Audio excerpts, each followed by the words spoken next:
और जो माँ बाप कैसे कैसे पेट काट के पढ़ाते हैं। कुछ बच्चे ऐसे हैं, छोड़े का मतलब कि पूरी गंदगी। उस माँ से पूछो, उस बाप से पूछो कैसे पेट काट काट के आप लोग को पढ़ाते हैं। और जब आप लोग दारू शराब पीते हैं तो माँ पे का गुजरती है, बाप पे का गुजरते हैं। जब झगड़ा करके आप आते हो तो घर पे वो रहना आता है, तो माँ यही कहती है कि हे भगवान, कहाँ से ऐसा औलाद दे दी हमें कि दिन भर झगड़ा झुगड़ी करता है, पी के आता है। और मेरा आदमी पेट काट काट के अपने बच्चे को और बेटे को पढ़ाता है। चाहे बीबी हो, चाहे बाप हो, चाहे भाई हो, चाहे कोई भी हो, जब घर में झगड़ा तो आप लोग गुजारिए मत, इसको बनाइए।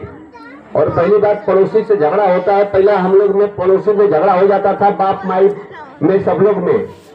लेकिन हमारा पिताजी एक ही बात कहते थे, बेटा कितना भी झगड़ा हो, शादी हो लड़की का तो खाओ मत, पियो मत, लेकिन जाके दुश्मन के घर पे खड़ा रहो तो लगना चाहिए कि साला इन लोग के घर पे कोई है।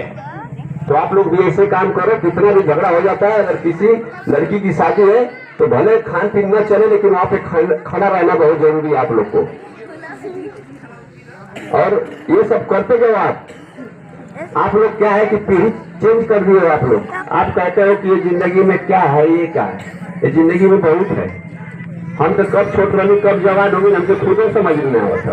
अरे गाड़ी पक्के लगा कलियानो में देखे तो कहली कि ये भैया बूढ़ हो गई, क्या हो फिर एगो बड़ा ये मोचिया को गुस्सा निकली नहीं हो तो जवान फिर आज तक फिर एगो पक्का था काम करनी। हमारी कहानी तो गई काम से। ऐसे ही जिंदगी में तो आप लोग बढ़ने का काम करो। और जो भी मैं बीड़ी कमेटी चिरकुट बाबा के नाम से मेरा चैनल चलता है, मैं प्रचार नहीं कर रहा हूँ। और जो भी सिस्टम आप लोग देखते हैं, मेरे जीवन में गंदगी लिखा ही नहीं है। और हो सकता है तो हो सकता है कहीं अगर जीवन में कुछ लिखा जाएगा तो हो सकता है कहीं टूटी हो जाए, तो उसके लिए भाई माफी चाहता हूँ। एक चमड़ी का शरीर है, कभी भी गिर सकता है, कर सकता है, घायल हो सकता है, कभी जीवन अलविदा कर सकता है। तो ये शरीर का कभी जीवन में भरोसा मत करना, लेकिन करना तो सिर्फ माँ बाप का करना। अगर जिस दिन माँ बाप नहीं रहोगे, समझ लो कि आधा घर उजड़ गया। और मैं भी आज भी रोता हूँ कि मेरी माँ दिखती नहीं है, तो मैं सपनों में देखता हूँ कि मेरी माँ कभी कभी आ जाती तो कहते बेटा कुछ करके दिया है। लेकिन मेरा बाप आज भी कहते हैं कि बेटा आज तेरी माँ रहती तो मैं 100 साल और जीने का मुझे तमन्ना है। तो अगर किसी का जोड़ा भी घटता है तो उससे जोड़े से पूछो कि जीवन क्या होता है। और जितने आप लोग हैं भैया, सिट डाउन।